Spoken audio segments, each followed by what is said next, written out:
SM Teolog Protestan Karismatik di BPF Channel ini. Hanya kasih karunia damai sejahtera adalah Bapa dan Tuhan kita Yesus Kristus menyertai kita sekalian. Pada saat ini saya akan melanjutkan bagian kedua dari pengantar apologetika Kristen. Pelajaran lanjutan pengantar apologetika Kristen 2.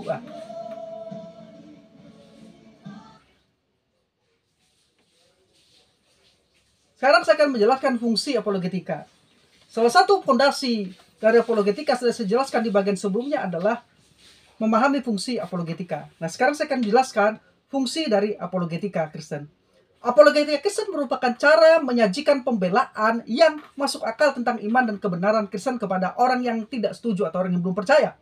Seperti apa yang dikatakan Rasul Paulus. Karena senjata kami dalam perjuangan bukanlah senjata duniawi, melainkan senjata yang diperlengkapi dengan kuasa Allah yang sanggup untuk meruntuhkan benteng-benteng. Kami mematahkan setiap siasat orang dan merubuhkan setiap kubu yang dibangun oleh keangkuhan manusia untuk menentang pengenalan akan Allah. Kami menawan segala pikiran dan menaklukkannya kepada Kristus. 2 Korintus 10 ayat 4-5. Ada dua kata kerja Yunani yang perlu diperhatikan dalam ayat di atas. Yang pertama adalah kata kerja, kata ireo, yang diterjemahkan dengan mematahkan. Yang kedua, kata kerja, aichomalotikyo, yang diterjemahkan dengan menawan. Dalam hal ini yang dipatahkan adalah logismo yang diterjemahkan dengan siasat, yaitu cara pikir yang menyesatkan. Sedangkan yang ditawan adalah noema yang diterjemahkan dengan pikiran, yaitu persepsi atau ide-ide. Apologetika Kristen merupakan aspek yang perlu dari kehidupan Kristen yang sehat. Kita semua diperintahkan untuk siap sedia dan diperlengkapi untuk memberitakan Injil dan mempertahankan iman kita. Matius 28 ayat 18-20, 1 Petrus 3 ayat 15. Rasul Petrus memerintahkan agar kita siap sedialah pada segala waktu untuk memberi pertanggungan jawab kepada tiap-tiap orang yang meminta pertanggung jawab dari kamu tentang pengharapan yang ada padamu. 1 Petrus 3 ayat 15. Kata siap sedia dalam ayat ini adalah kata Yunani hetoismos yang berarti berjaga-jaga, suatu sikap antisipasi, mempersiapkan diri untuk menghadapi pertanyaan atau keberatan dari orang yang tidak percaya. Untuk itu kita perlu memahami fungsi apologetika. John M. Frame menyebut 3 fungsi apologetika Kristen dalam bukunya Apologetic, a Justification of Christian Belief. Yang pertama yaitu apologetika sebagai pembuktian, yang kedua apologetika sebagai pembelaan, dan yang ketiga apologetika sebagai penyerangan. Ketiga fungsi ini saling terkait satu sama lain menurut John Frame. Ia menjelaskan secara perspektif ketiga fungsi apologetika ini saling terkait. Dapat dikatakan apabila salah satu dikerjakan dengan benar dan lengkap akan mencakup dua fungsi lainnya. Sehingga masing-masing merupakan sebuah cara untuk secara perspektif usaha apologetika secara terintegrasi atau keseluruhan. Nah, kita akan lihat yang pertama. Selain 3 fungsi apologetika itu tadi, saya juga menambahkan 2 fungsi lainnya nantinya. Kita lihat yang pertama, apologetika sebagai pembuktian. Inilah fungsi pertama dari apologetika. Itu penyajian kebenaran iman Kristen dengan cara yang rasional, yang meyakinkan kepada orang-orang yang tidak percaya atau orang yang menentang iman Kristen. Di sini apologetika berperan menawarkan bukti-bukti dan argumen kepada orang agar mereka bisa percaya. Yesus dan para rasul sering memberikan bukti kepada orang-orang yang mempunyai kesulitan percaya pada kebenaran Injil. Misalnya dalam Yohanes 14 ayat 11, Yohanes 20 ayat 24-31, dan 1 Korintus 15 ayat 1 sampai ayat yang 11. Bahkan orang-orang percaya sendiri kadang-kadang mengalami kesulitan pada saat itulah apologetika sangat berguna bagi mereka. Jadi bisa dikatakan bahwa apologetika menghadapi ketidakpercayaan dalam diri orang percaya, sebagaimana ada juga ketidakpercayaan dalam diri orang yang tidak percaya. Berdasarkan 1 Petrus 3 ayat 15, nyatalah bahwa orang Kristen memiliki tanggung jawab untuk mengantisipasi pertanyaan dan keberatan yang mungkin diajukan, entah dari orang percaya maupun orang yang tidak percaya. Hal ini perlu saya tegaskan karena ada yang berpendapat bahwa kegiatan apologetika dibatasi hanya pada pembelaan Alkitab dan iman Kristen terhadap orang yang tidak percaya. Pendapat ini kurang tepat, saya tidak setuju. Sanggahan saya terhadap pendapat ini adalah bahwa pada saat Rasul Petrus menulis suratnya itu, khusus 1 Petrus 3 ayat 15-16 itu, Alkitab kanonik belum ditetapkan. Dan mungkin saja Rasul Petrus tidak pernah berpikir bahwa tulisannya sendiri juga termasuk di kemudian hari termasuk dalam kitab kanonik Perjanjian Baru. Jadi apologetik dalam konteks ayat ini bukanlah pembelaan terhadap kitab suci. Konteks ayat ini adalah mandat untuk mempertahankan iman yang berkaitan dengan keyakinan Kristus sebagai Tuhan. Ini mandatnya.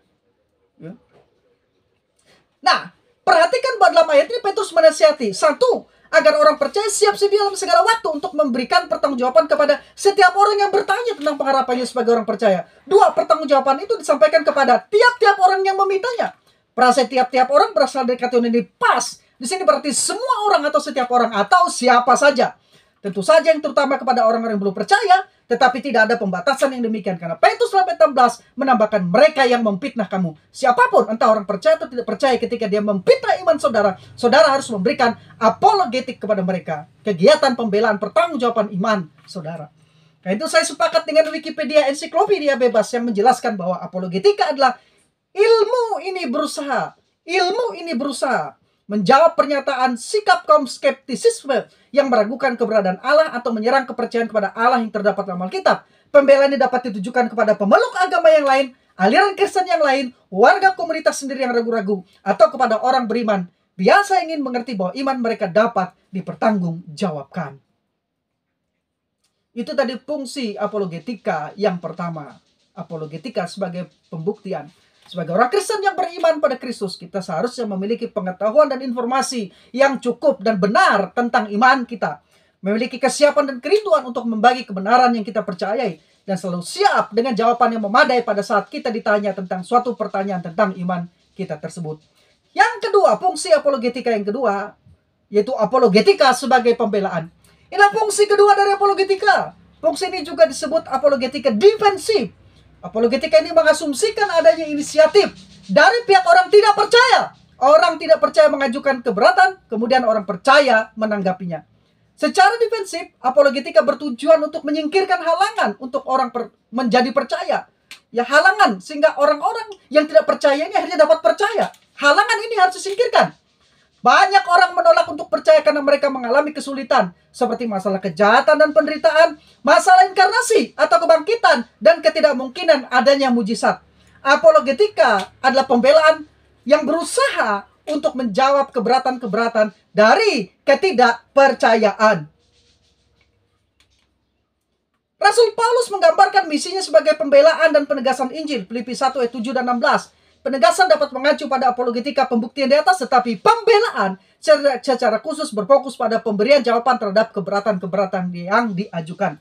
Banyak dari tulisan Rasul Paulus termasuk apologetika dalam pengertian pembelaan ini. Seringkali Rasul Paulus menanggapi penentang iman jinernya maupun yang nyata dalam suratnya kepada jemaat di Roma. Tuhan Yesus Kristus juga seringkali menangani keberatan-keberatan dari para pemimpin agama dalam Injil Yohanes khususnya. Nah, itu tadi fungsi kedua dari apologetika, yaitu fungsi pembelaan atau defense. Sekarang fungsi yang ketiga apologetika sebagai penyerangan. Ini adalah fungsi ketiga dari apologetika. Apologetik bukan semata-mata pembelaan atau defensif, melainkan juga serangan ofensif terhadap pikiran dan perbuatan orang yang tidak percaya atau skeptis. Rasul Paulus menandaskan, kami mematahkan setiap siasat orang dan merubuhkan setiap kubu yang dibangun oleh keangkuhan manusia untuk menentang pengenalan akan Allah. Kami menawan segala pikiran dan menaklukkannya kepada Kristus. 2 Korintus 10 ayat yang kelima. John M. Frame menjelaskan, apologetika kadang-kadang didefinisikan sebagai pembelaan iman, tetapi definisi tersebut bisa menyesatkan. Apologetika bukan semata-mata pembelaan, melainkan juga serangan orang Kristen terhadap pikiran dan perbuatan orang yang tidak percaya. Ini bisa saudara baca di dalam buku yang ditulis oleh John M. Frame, Profesor John M. Frame, di The Doctrine of the Knowledge of God, ya, di halaman 547. Penyerangan di sini bukanlah menunjukkan sikap ofensif yang berarti sikap buruk atau kasar, sama sekali tidak. Sikap yang buruk dan kasar merupakan sikap yang keliru dalam berapologetik. Sikap dalam berapologetik harus dilakukan dengan lemah lembut dan hormat dan dengan hati nurani yang murni. 1 Petrus 3 ayat 15 sampai 16 jelas ayat rujukan di situ. Karena itu apologet harus menghindari sikap yang menyinggung perasaan, kecuali demi salib Kristus sendiri. Sebagai analogi kita dapat memakai contoh dalam bidang olahraga tinju. Seorang petinju yang baik tidak hanya bertahan defensif dari serangan lawan, tetapi juga melakukan serangan ofensif kepada lawannya. Petinju yang baik tidak akan menyerang lawan dengan cara-cara sembarangan tidak sportif, melainkan melakukannya sesuai dengan peraturan yang ditetapkan untuk jenis olahraga tinju tersebut. Dalam bertinju misalnya, tidak boleh menggigit kuping lawan, tidak boleh menggunakan mulut, dan lain sebagainya. Karena itu pada dasarnya kita tidak bisa menghindari apologetik. Tetapi yang dapat kita lakukan adalah melakukannya dengan cara yang baik. Begitu juga dengan apologetik yang baik. Tidak hanya pembelaan, tetapi juga penyerangan. Bukan hanya defensif, tetapi ofensif. Serangan merupakan fungsi utama apologetik. Karena itu pembelaan terbaik adalah serangan terbaik. Pembelaan terbaik adalah serangan terbaik.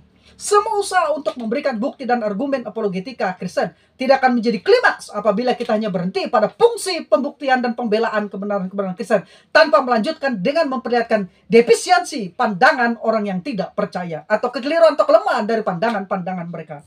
Karena itu di satu sisi Rasul Petrus memerintahkan agar kita selalu bersiaga melakukan pembelaan iman, 1 Petrus 3:15.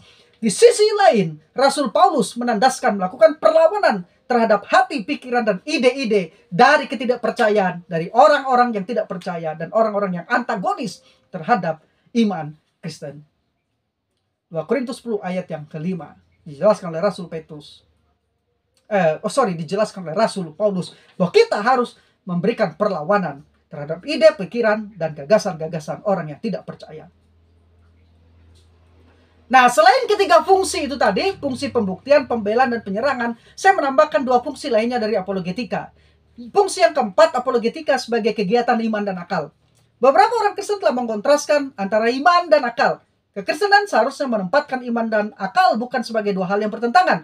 Rasio dan iman tidak perlu kontradiktif. Bandingkan Ibrani 11 ayat 17-19, di mana dikatakan, karena iman Abraham, lalu pada ayat selanjutnya 19, karena dia berpikir. Jadi iman Abraham dilandaskan atas dia berpikir bahwa Allah sanggup membangkitkan orang mati. Maka dengan iman ia mempersembahkan Ishak. Jadi di sini iman dan akal dari Abraham berjalan bersama-sama.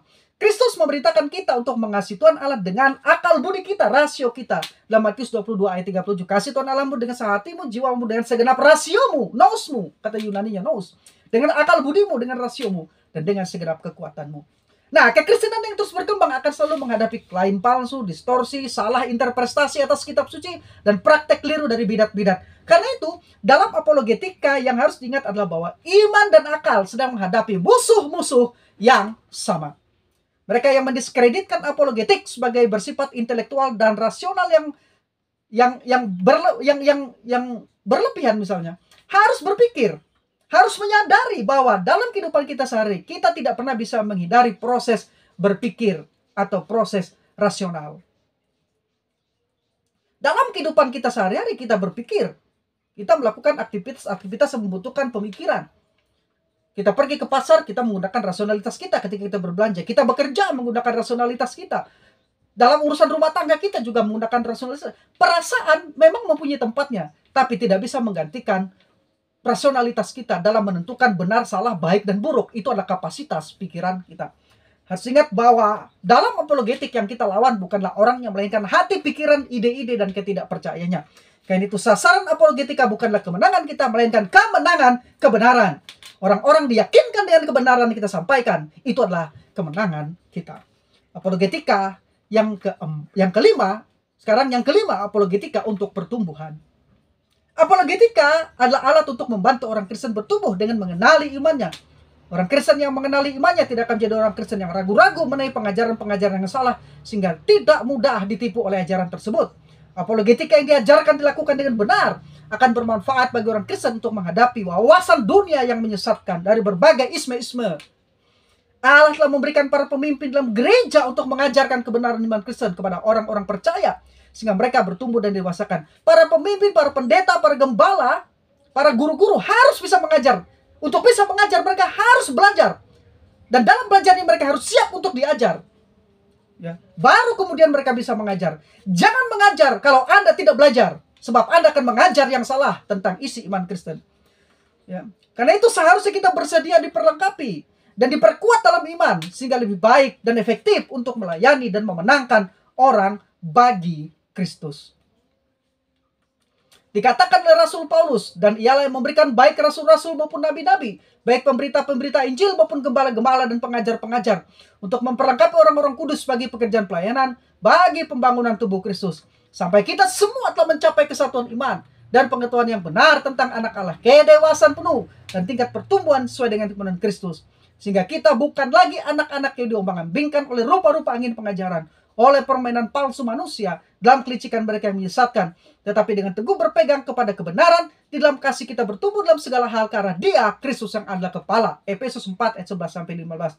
Kenneth Dubois mengatakan maksud apologis bukan hanya untuk memenangkan argumen intelektual, tetapi untuk membujuk orang agar menyerahkan hidup mereka dan masa depan yang kekal ke dalam kepercayaan Putra Allah yaitu Yesus Kristus yang telah mati untuk mereka. Saudara bisa baca di halaman 27 buku di Apologetic Study Bible. Setelah menjelaskan fungsi apologetik, 5 fungsi apologetik, 3 fungsi diberikan oleh John M. Frame dan 2 fungsi saya tambahkan sehingga ada 5 fungsi apologetik. Sekarang saya ingin menjelaskan metode apologetika. Secara etimologis, kata metode yang kita kenal saat ini berasal dari kata Latin methodos, merupakan gabungan dari kata meta yang artinya menuju, melalui, sesudah, mengikuti, dan kata hodos yang artinya cara, jalan, atau arah. Dengan demikian, metode diartikan sebagai jalan berpikir dalam bidang penelitian untuk memperoleh pengetahuan. Metode itu sendiri dimaksudkan sebagai suatu teknik atau cara yang dirancang sedemikian rupa dan dipakai dalam proses memperoleh berbagai jenis pengetahuan seperti pengetahuan humanistis, pengetahuan teologis, pengetahuan historis, pengetahuan logis, dan pengetahuan ilmiah serta berbagai pengetahuan lainnya.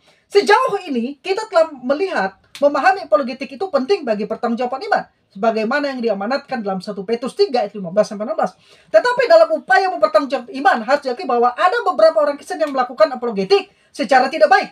Hal ini disebabkan pengertian yang keliru tentang apologetika. Saudara lihat lagi penjelasan sebelumnya tentang apologetika. Ya. Pada dasarnya tidak ada masalah dengan kegiatan apologetik, karena itu merupakan perintah Alkitab. Tetapi justru yang seringkali menjadi masalah adalah cara beberapa orang Kristen melakukan apologetik tersebut dengan sikap yang tidak baik dan dengan cara yang keliru. Alkitab justru menganjurkan kita berapologetik, tetapi harus melakukannya dengan baik dan berhati-hati. Rasul Petrus mengingatkan dengan lemah lembut, penuh hormat, dan hati nurani yang murni. 1 Petrus 3, 16-16. Sementara itu Paulus mengatakan dengan kata-kata yang penuh kasih dan tidak hambar. Kolose 4 ayat 5-6. Karena itulah dalam berapologetika, Profesor Douglas Groothuis mengingatkan, apakah pandangan dunia Kristen benar atau rasional? Apakah itu layak untuk dipercaya atau dijalani? Di dalam pertanyaan-pertanyaan terletak disiplin apologetika Kristen. Ini menawarkan jawaban berdasarkan argumen rasional. Namun argumen ini tidak pernah dapat dipisahkan dari karakter pribadi apologis. Perhatikan. Namun argumen ini tidak pernah dapat dipisahkan dari karakter pribadi apologis. Oleh karena itu apologetika harus bersifat teoritis dan personal, baik intelektual maupun relasional. Seiring dengan metode argumen apologetika muncul pula cara apologis itu sendiri. Keduanya sama pentingnya. Baik metode argumen apologetik maupun karakter apologis itu sendiri. Dua-duanya penting. Saudara bisa baca di dalam buku yang ditulis oleh Profesor Douglas Groothuis, yaitu Christian Apologetic, a Comprehensive Case for Bible Faith di halaman 24. Nah, Ramiati Tanujaya juga mengingatkan apologetika Kristen adalah apa yang dinyatakan melalui perkataan dan perbuatan oleh orang Kristen, yaitu anak-anak Allah yang bermaksud untuk meyakinkan, menjelaskan, memberikan argumen dari perspektif ilahi tentang siapa dan apa yang dipercayai. Dalam bukunya Spiritualitas Kristen dan Apologetika Kristen halaman 44, Ramiati Tanujaya ini adalah seorang dosen di STT Saat Jakarta, Seminari Alkitab Asia Tenggara Malang. Seminari Alkitab Asia Tenggara Malang. Profesor William Lane Craig lebih tegas lagi menyatakan bahwa apologetika tertinggi adalah hidup kita sendiri, melebihi perkataan kita. Ia mengatakan demikian di dalam bukunya Reasonable Faith, Christian Truth and Apologetic. Lebih sering ketimbang tidak, siapa Anda sebenarnya daripada apa yang Anda katakan yang akan membawa orang yang tidak percaya kepada Kristus. Ini kemudian adalah apologetik tertinggi. Untuk apologetik tertinggi adalah hidup Anda. Itu kata Profesor William Lane Craig. Ya, di dalam bukunya Reasonable Faith, Christian Truths and Apologetics di halaman 408. Dengan demikian, apologet Kristen harus benar-benar memperhatikan bukan hanya metode, tetapi juga sikap karakter di dalam berapologetik. Walaupun kata apologetika muncul 18 kali dalam bentuk kata benda atau kata kerja dalam perjanjian baru, di mana dalam setiap kasus kata tersebut menunjuk pada pembelaan atau pembuktian, namun perlu disadari bahwa tidak ada teori apologetika khusus yang diuraikan dalam perjanjian baru. Tidak ada teori khusus. Karena itu Kenneth Dubois menjelaskan, ide untuk menawarkan pembelaan iman yang beralasan terbukti terdapat dalam Filipi 1 ayat 7 dan 16, terutama 1 Petrus 3 ayat 15. Tetapi tidak ada teori apologetik khusus yang diuraikan dalam Perjanjian Baru. Demikian kata Kenneth Dubois dalam buku Apologetik. Dalam buku yang ditulis oleh Ted Caball di Apologetic Study Bible di halaman 26. Karena itu terkait dengan cara berapologetika, ada berbagai metode atau pendekatan yang telah digunakan oleh para apologetik Kristen yang dapat dijadikan contoh. Nah, saya mengutip dari buku yang ditulis oleh Stephen B. Cohen, ya, di dalam kata pengantarnya, buku Five View on Apologetic, ya, di dalam buku Five Views on Apologetic di halaman 14 sampai halaman 16, ya, Stephen B. Cohen menjelaskan 5 metode dari apologetika. Yang pertama, classical method. Yang kedua, the evidential method. Yang ketiga, cumulative case method. Yang keempat, the presuppositional method. Dan yang kelima, the reform epistemology method. Ya. Jadi metode presuppositional method biasanya adalah metode Pantil, biasanya dibedakan oleh Stephen B. Cohen dengan the reform epistemology method. Jadi ada 5 metode. Nah, kita akan lihat 5 metode ini. Yang pertama, classical methods. Para pengguna metode ini akan berusaha untuk memaparkan setiap bukti-bukti historis dan catatan Alkitab mengenai klaim kebenaran Kristen untuk membuktikan bahwa teisme Kristen adalah konsep teisme yang terbaik. Metode ini sering digunakan oleh para rasul dan bapak-bapak gereja. Dalam perkembangannya, metode klasikal atau pembuktian ini dikembangkan dan digunakan oleh tokoh-tokoh apologet modern seperti Josh McDowell, ya, Montgomery, kemudian Hackett, Gessner, dan R.C. Sproul. Ya. Nah, sekarang metode yang kedua, the evidential method atau metode evidensial. Metode ini memiliki kesamaan dengan metode klasik atau classical method. Perbedaannya terletak pada cara pandang terhadap mujizat. Classical method percaya bahwa mujizat mempresuposisi keberadaan Allah, sedangkan the evidential method menggunakan mujizat sebagai salah satu bukti keberadaan Allah. Perbedaan lainnya terletak pada penyajian bukti pembelaan. Classical method terbatas pada catatan historical dan Alkitab, sedangkan the evidential method melanjutkan dengan hasil-hasil penelitian dan pembuktian ilmu pengetahuan modern. Nah, sekarang metode yang ketiga, the cumulative case method. Metode ini memiliki ciri khas yaitu berupa verifikasi. Wawasan dunia Kristen disajikan sebagai satu-satunya klaim yang mampu menjawab tantangan serta isu-isu yang menyangkut klaim keagamaan, ketuhanan, dosa manusia, dan alam semesta.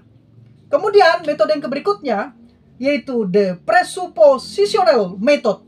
Ciri khas metode ini terletak pada preposisi mutlak iman Kristen. Para penganut metode tersebut akan memulai pembelaan dengan keyakinan penuh bahwa kebenaran mendasar iman Kristen merupakan suatu kebenaran yang mutlak dan menolak setiap kebenaran di luarnya karena merupakan kesesatan. Lebih lanjut, setiap klaim kebenaran akan diuji berdasarkan kesaksian Alkitab sebagai satu-satunya alat uji kebenaran.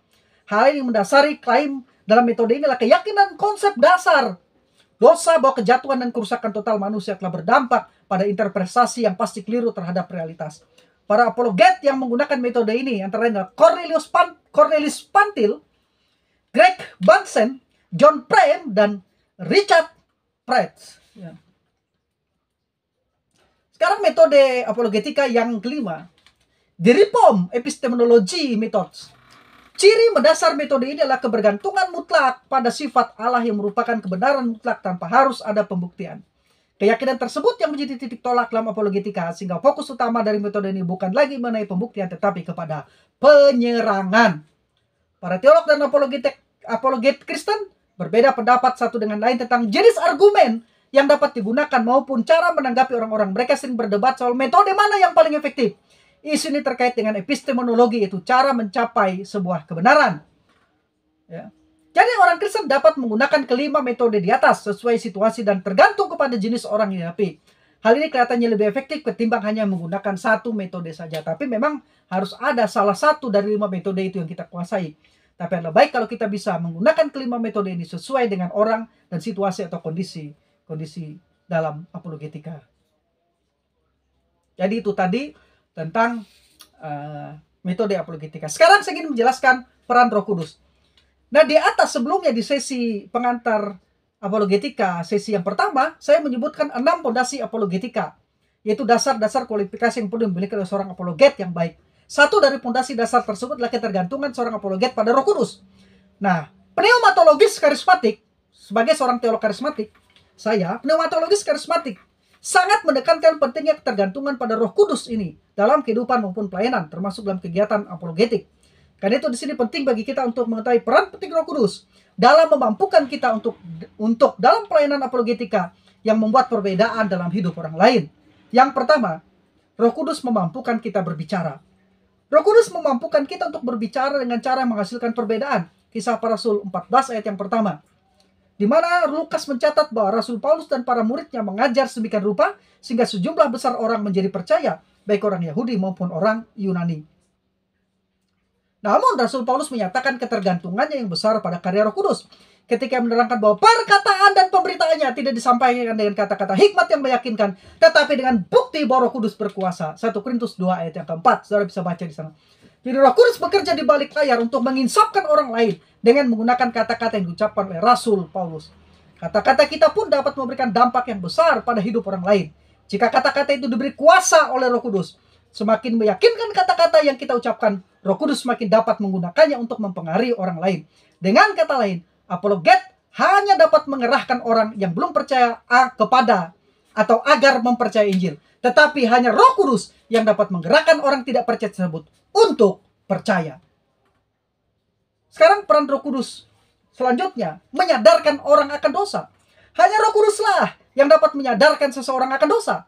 Tuhan kita Yesus Kristus sendiri mengatakan, dan kalau ia itu Roh Kudus datang, ia akan menginsafkan dunia akan dosa, kebenaran, dan penghakiman. Yohanes 16 ayat yang ke-8.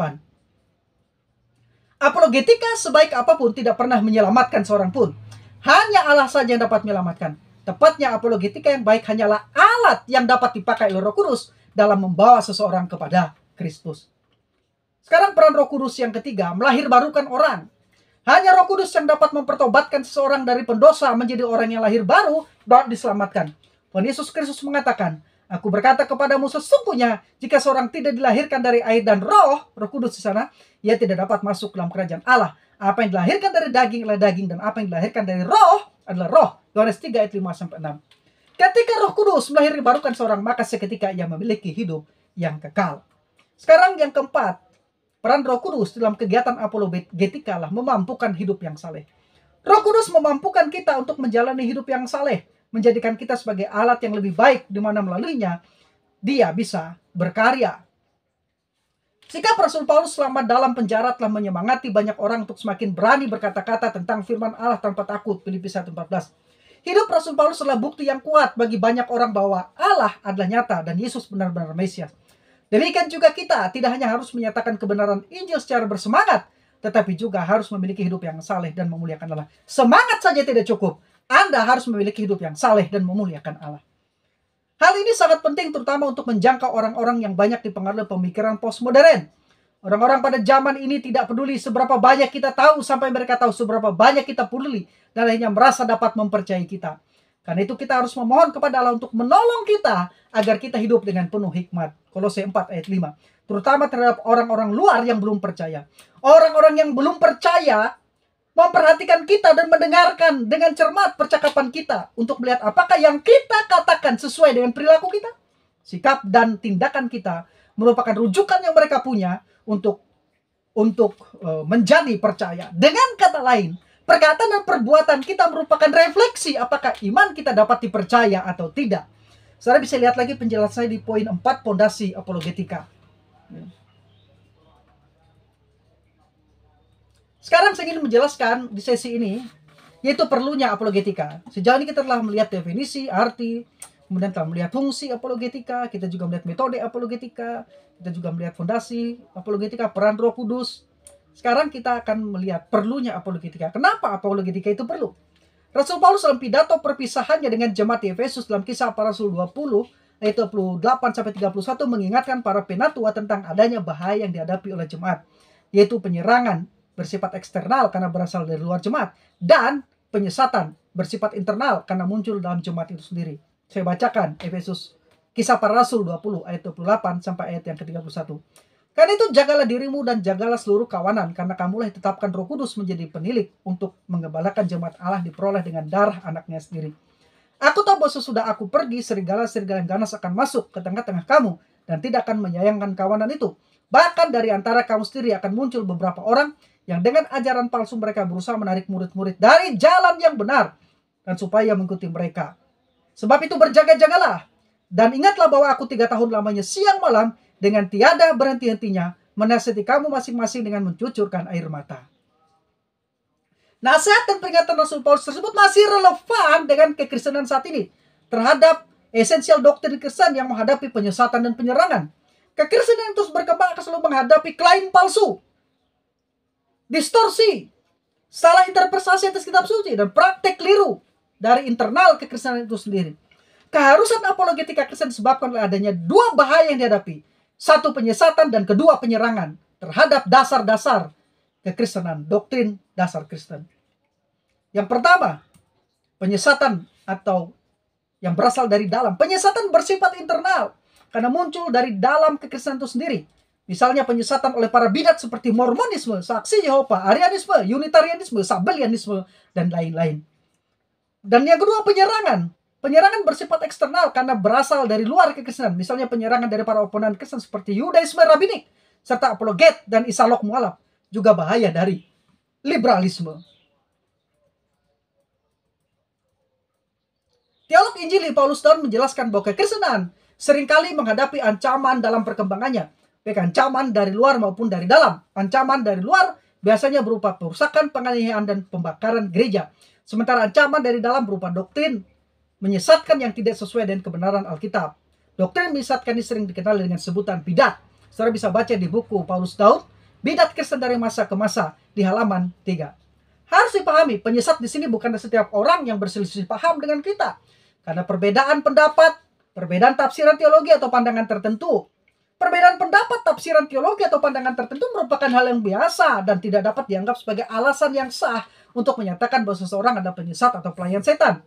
Kecuali, perhatikan, perbedaan pendapat itu melibatkan pribadi dan karya Tuhan kita Yesus Kristus. Pribadi dan karya Tuhan kita Yesus Kristus merupakan dasar dari iman Kristen. Kita tidak boleh dengan mudah melabeli sesat seseorang atau ajaran tertentu hanya karena kita tidak setuju atau tidak sependapat atau tidak sepakat dengannya. Namun, bidat-bidat telah mendefinisi ulang dan menafsirkan pribadi dan karya Tuhan kita Yesus Kristus di luar konteks atau out of context, sehingga bertentangan dengan apa yang diajarkan Alkitab, bertentangan dengan doktrin para rasul, dan bertentangan dengan doktrin dari bapak-bapak gereja. Dan ini tidak boleh ditoleransi oleh kita di abad ini, di zaman ini, ataupun dibiarkan begitu saja. Tidak boleh. Para rasul mula-mula dengan jelas melihat ini, termasuk Rasul Paulus dan Yohanes. Karena itulah mereka berulang-ulang mengingatkan pentingnya mempertahankan identitas dan pelayanan Yesus historis terhadap pemalsuan pribadi dan karyanya yang sudah mulai muncul di zaman mereka.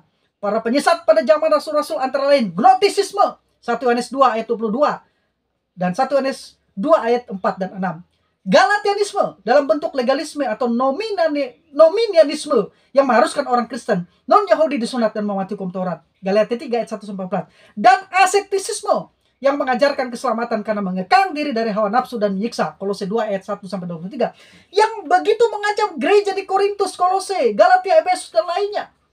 Karena itulah rasul-rasul ini menyerukan kutukan anatema dan peringatan kerasulan yang kuat dalam surat-surat seperti 1 Yohanes, Galatia, dan Kolose. Kutukan, anatema, dan peringatan kepada para penyesat, entah itu Gnostisisme, entah itu Galatianisme, dan asketisisme yang muncul pada zaman rasul-rasul saat itu. Dalam 2 Korintus 11 ayat 13-15 diingatkan begini. Sebab orang-orang itu adalah rasul-rasul palsu, pekerja-pekerja curang yang menyamar sebagai rasul-rasul Kristus.